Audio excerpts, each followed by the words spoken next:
Alors effectivement, en dehors de notre parcours permanent, il y a bien sûr toute une activité autre d'exposition temporaire, d'action culturelle comme nous l'avons évoqué. Et ces expositions temporaires,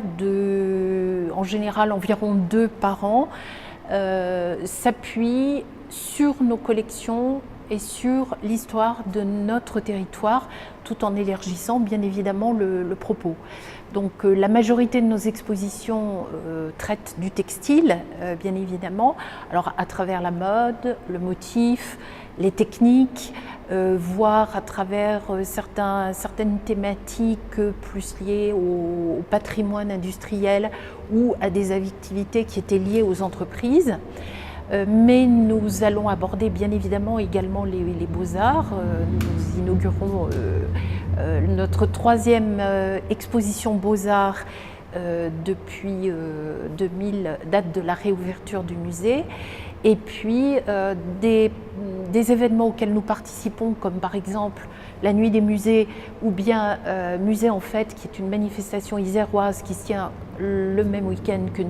la Nuit des musées, les Journées européennes du patrimoine. À partir de cette année, nous allons participer aussi au week-end des jardins, puisque nous avons un jardin tinctorial, des plantations tinctoriales autour du musée en lien justement avec l'ennoblissement textile. Et régulièrement, nous participons à ce type de manifestations, ou bien nous accueillons des expositions un petit peu plus réduites que nos grosses expositions annuelles, ou bien nous travaillons sur un aspect du patrimoine de la ville, des collections, pour valoriser progressivement ces fonds.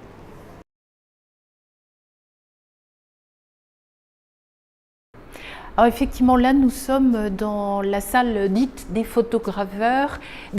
pardon, pas des photograveurs, et qui est en fait,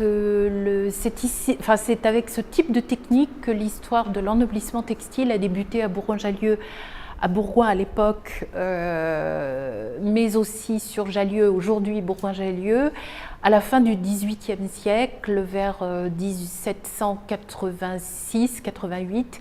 avec la création de la première manufacture d'impression sur étoffe, Perregaux et Pourtalès, qui étaient des Suisses, et qui sont venus implanter ici à la fin de la prohibition des Indiennes en France, qui sont venus créer cette première manufacture. Et c'est à partir de cette première manufacture que l'ennoblissement textile va se développer à Bourgoin. Donc vous avez ici, autour de vous, de l'outillage, des machines qui évoquent l'évolution de la fabrication des planches d'impression. Vous en avez quelques-unes derrière moi, tout en bois, ou au contraire ici avec du laiton qui permettait de faire ce qu'on appelait la finesse ou le serti, donc la partie très fine du motif, le dessin en quelque sorte, et puis plus loin les plombines qui permettaient aussi de faire ces sertis,